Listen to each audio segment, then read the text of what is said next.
Dīnsbergas klīnika, protams, netapa vienā dienā.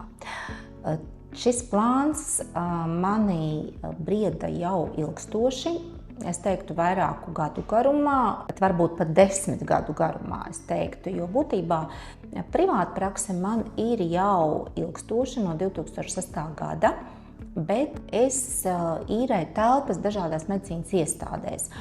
Un vienmēr es saskāros ar vienu un to pašu problēmu, ka būtībā sievietei ir vajadzīga vieta, kur viņa atnāk, un viņa var saņemt šo aprūpi savai veselībai, tā, pilnvērtīgi. Visu vienā vietā, visu vienā klīnikā.